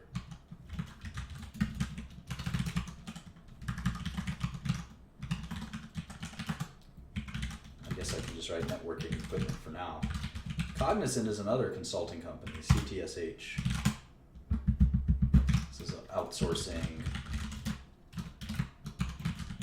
type of company. Yahoo, we all know what that is. The world's worst run internet company.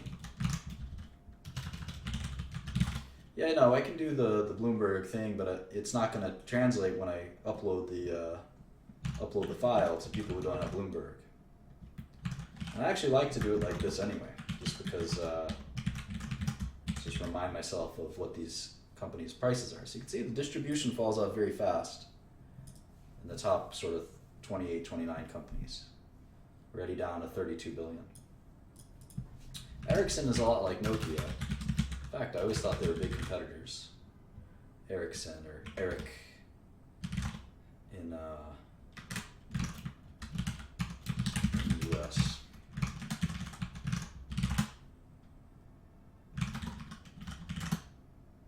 China Unicom. I don't know what China Unicom is. Is it a carrier? Yeah. Let's move that down to here. Hewlett Packard Enterprises.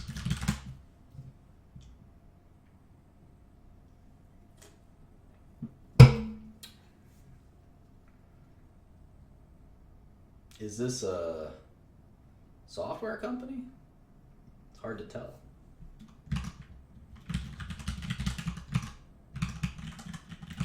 Have to look into that. NXP Semiconductor, that's a cool company.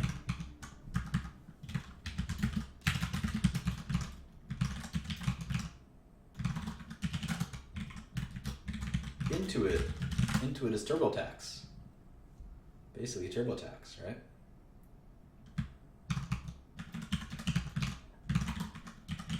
Big company. Yahoo Japan.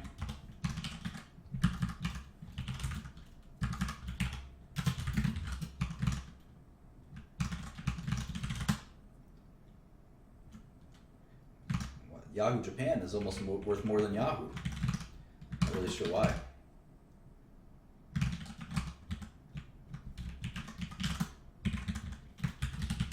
Applied Materials is a semiconductor manufacturing equipment maker. They actually make the stuff that TSM and Intel buy. I guess lasers or something.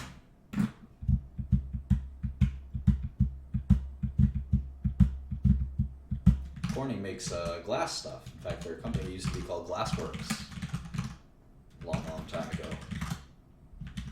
VMware, I think we know, is virtualization software. Intuit sold off TurboTax? I don't think that's right.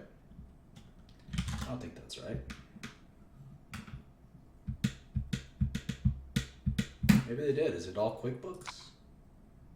Quicken? No, they still have TurboTax. They still have TurboTax.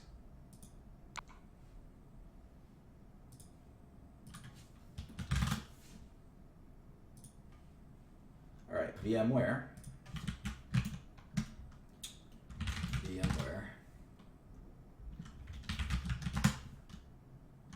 oops. 4962.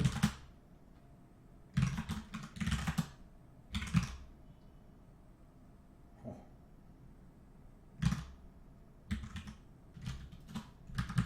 4962 multiplied by 123 is 6 billion, not 21 billion.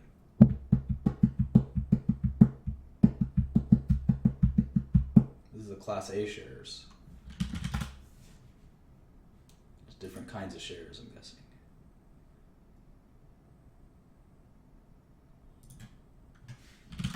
There's these shares that are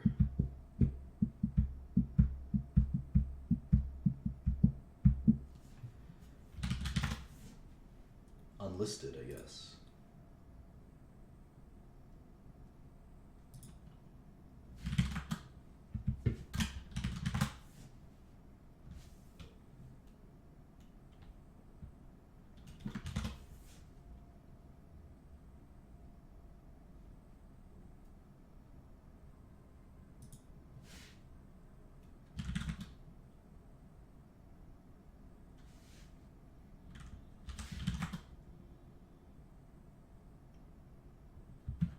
Class B shares that don't trade.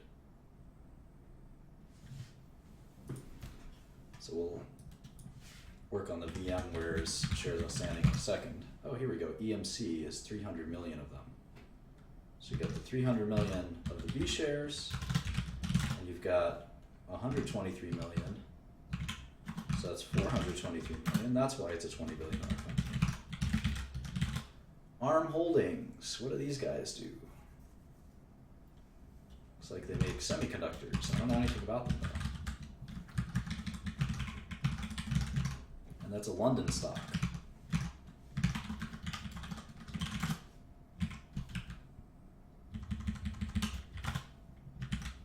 Fujifilm. Imaging, information, and document solutions. They also make film, digital cameras, and stuff like that. I guess we can call that consumer electronics.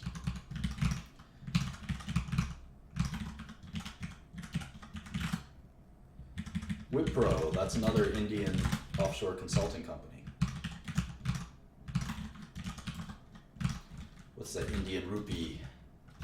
It's like 50, 67.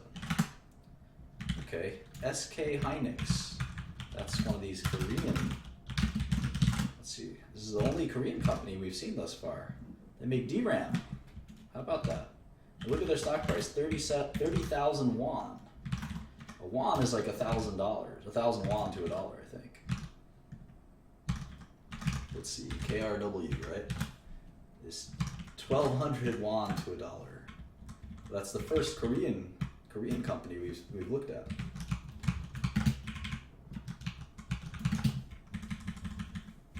How about Dassault? I think Dassault makes all kinds of software. Dassault makes all kinds of software. I think they make a lot of like technical software, like 3D software. It's a French company.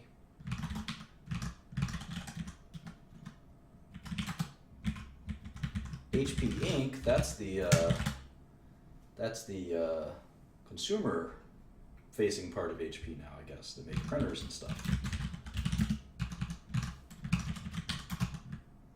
So 2 minutes left. So I want you to think about which kinds of companies do you want to select on. I'm going to make, do we want to work on? I'm going to make a, what's that kind of survey thing called? It's a fast survey, snap survey company that I always use. Do the quick surveys.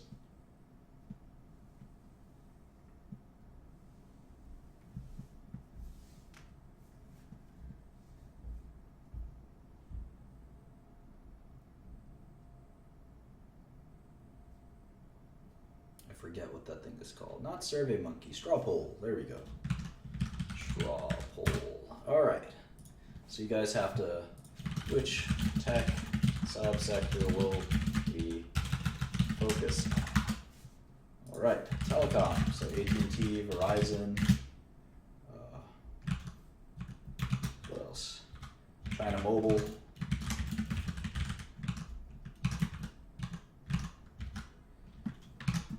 Internet. So we'll do Google, Facebook, Amazon, Tencent, Alibaba, these types of companies. We can look at consumer electronics, Apple,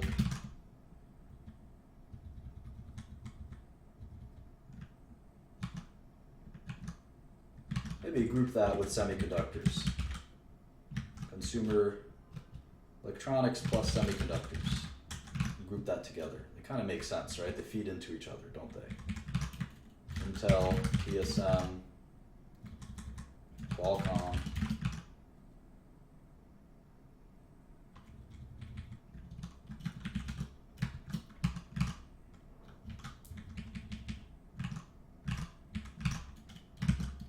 Consulting, that's going to be boring.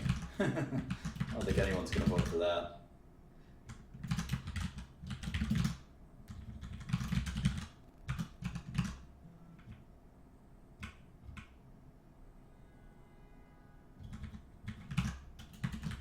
business software, Oracle, SAP, CRM.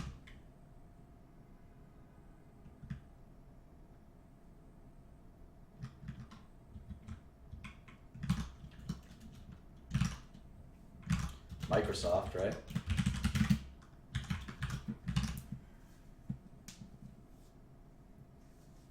think we sort of divided tech pretty appropriately. Networking.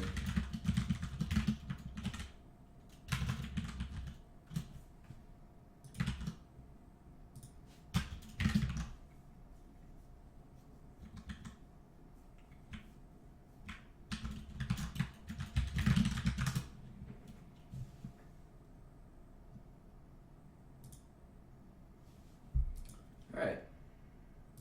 Well, think carefully about which one you want to look at for the next several months together.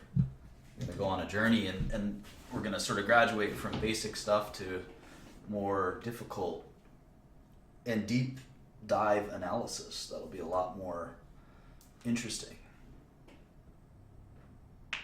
And maybe we'll actually act on our research and make some investments. I probably should talk to my lawyer and make sure I have some disclaimers and things like that. But is the link broken? The link is broken? Doesn't look broken to me.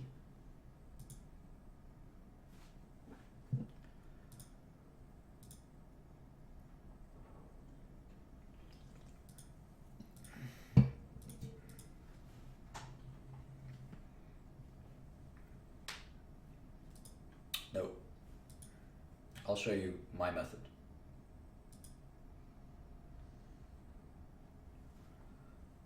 Alright, so we'll check the results close to the top of the hour. But let's look at a couple more companies. What the heck is Heady Holding? I never heard that. Heady Holding. Heady Holding. It's a Chinese company. Personal computers. Huh. Cool. Hardware. This is probably one of the biggest in its mainland China. It trades in the Chinese local exchanges, not even Hong Kong.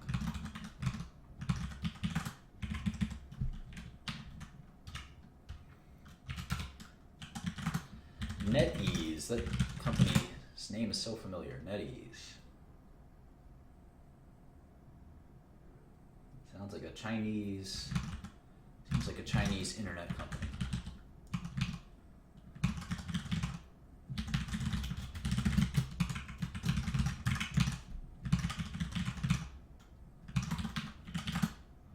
Right, HCL Tech. I think that's a offshore company, yeah. Another outsourcing offshore company.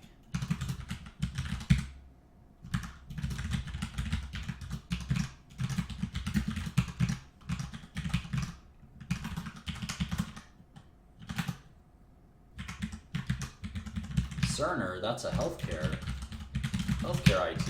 That's, or you just say it's software. Cerner is used to run like hospitals and stuff like that. Nvidia, that's a semiconductor company. These guys make graphics cards, analog devices. These guys make chips for like phones and things like that. MTN Group. I don't know what MTN Group is. I wonder. It's a South African company. And they're a carrier, so we can get them out of here and move them to the carrier section. There's so many carriers, telecom carriers. Altice. What the heck is Altice? Make sure you guys vote. Another carrier.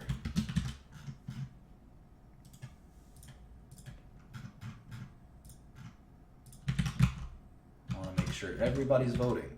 Everybody's voting. We'll check the results in a few minutes. Who the heck is Naver? Naver Corp. Korean company. Internet. Naver Corp provides internet site with online game. Love this Korean, guys. This is an online game. You play.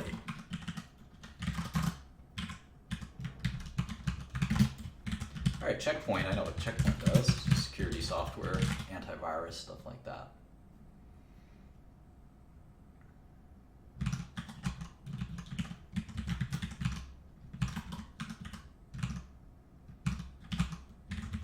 SanDisk, don't they do like, yeah, Flash.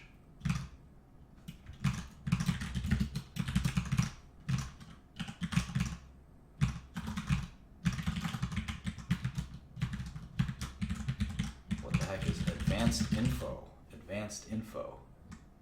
This is a Thailand? Yeah, Thai company. Advanced Info. This is a carrier. Local carrier for Thailand. Big company. Alright, Capgemini is another consulting company. French company, I didn't know that. Computer and management consulting.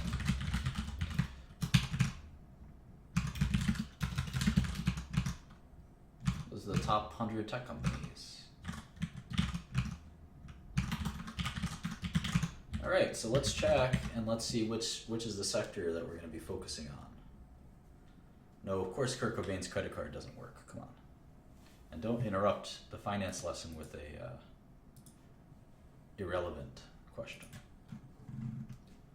Okay, so these are the top 52 tech companies, and the 52nd one is a $15 billion company. Approximately a $15 billion company. It's a big industry, so we need to focus on one part of the industry. One part of the industry. So which one is it going to be? You guys voted internet by far. 98 votes. And the internet and then electronics and semiconductors are second. So maybe we can do electronics and semiconductors as well. Maybe we do both. I don't know. So we're going to move, so internet and electronics and semiconductors. So we're going to take out anything that's really far afield. So telecom is really far afield. Now let's move all the sort of consulting companies. We'll keep IBM in there because they have some software. Although I guess we don't want to look at software either. So other than internet, electronics, and semiconductors. So IBM doesn't do any of those things as far as I can tell. We can move Tata.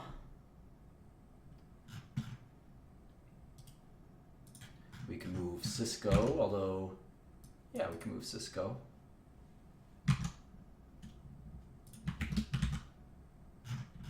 It's going to be a lot easier for us to master something if we don't have to master lots of things at the same time, wouldn't you say? Corning. I don't think we're going to have to look at Corning. Definitely not going to have to look at Capgemini. Definitely not going to have to look at HCL or Cerner. Not going to have to look at Checkpoint. Dassault. Wipro. This makes it a lot easier. We can cover this ground, you know? We can't really cover all of tech. It's just too much work. I know there's companies that try to do that, and they need 10, 20 people to do it. SAP and Oracle we're not going to cover, right? I'm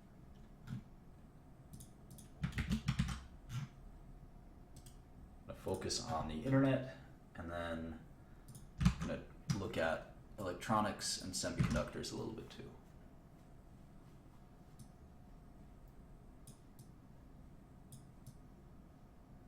Hardware is not part of that picture. So no EMC. No SanDisk. No Ericsson. No Salesforce.com or Intuit. Or Adobe.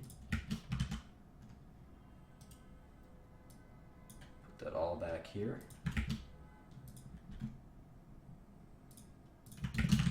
Pro. Cool. So we kind of get to cut down on a lot of this stuff. No Infosys, no Nokia. So let's see if we can use Bloomberg to add some more companies we might be missing. We're going to look at internet, e-retailers probably, right?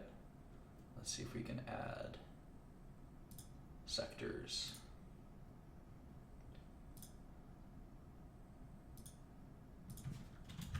Internet media, internet-based services. If we change this to, oh wow, look at that, they kind of change. Okay. Internet, and electronics, consumer electronics.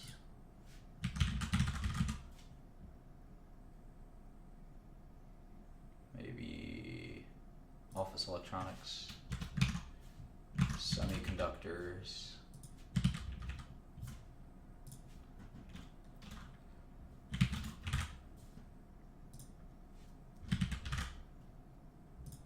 maybe e-commerce, retail,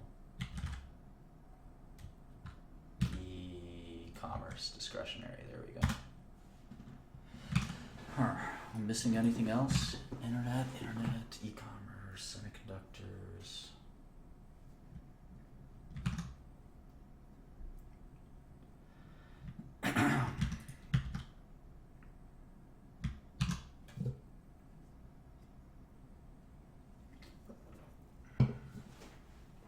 I think that should be it. There are 2,000 companies that match this criteria. Wonderful. We're supposed to be narrowing things down. I'll close the straw poll now. Priceline. There's one we missed. Priceline. We can kind of move the subsector stuff out of the way now. Priceline. What else? Netflix.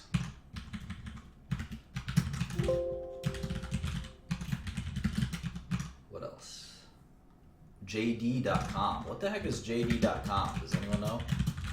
Never heard of it. Sony.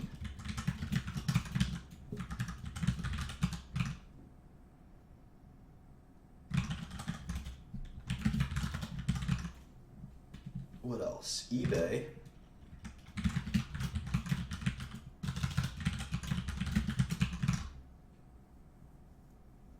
There's a couple here that we missed, so. It's a shady Chinese company. Cool. Maybe we'll short it. I'm still surprised there's no Samsung. Let's see what Bloomberg thinks Samsung is something different. What is Samsung according to Bloomberg? It is communications equipment. Let's add it anyway.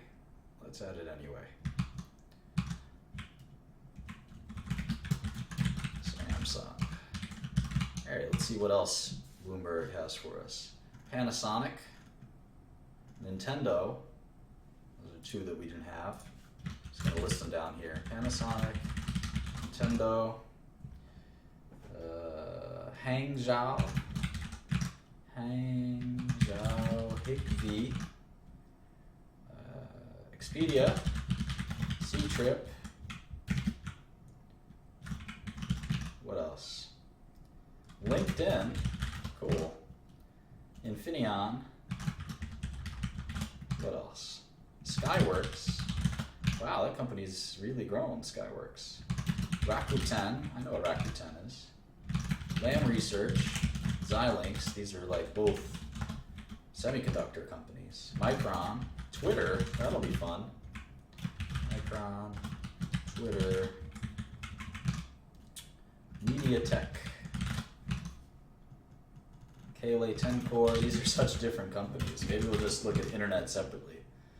KLA Tencor, Tokyo Electron, Linear Tech, Renaissance Electronics or Electron, Maxim, Microchip, Kihu 360? What the heck is that? Kihu 360. Never heard of it. VeriSign, Neuromama. Who knows what Neuromama is? What the heck is Neuromama? TripAdvisor. Wow. You know, TripAdvisor is a $9 billion company. Advanced Semiconductor. LG Electronics.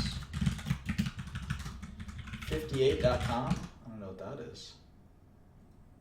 Zalando,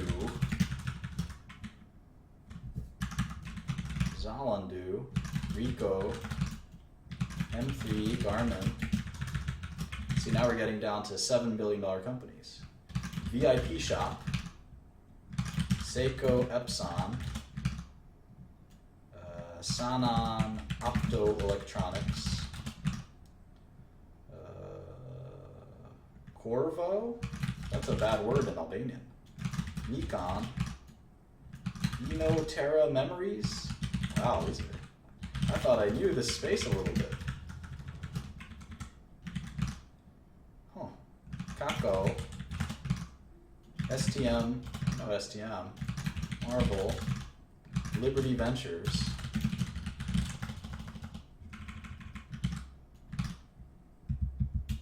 Auto Trader, Casio, Yuku, Tudal, and we're down to $5 billion market cap, so we're really getting down to the nitty gritty. Rightmove, we'll stop at 5 billion, so we're almost done. Rightmove, Goer Tech, United Micro, Rhea Group,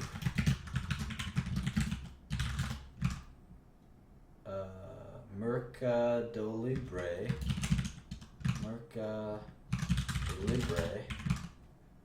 Romco, and finally GoDaddy. Alright, so we have 88 companies to look at that are 5 billion or above in internet, semiconductors, and consumer electronics.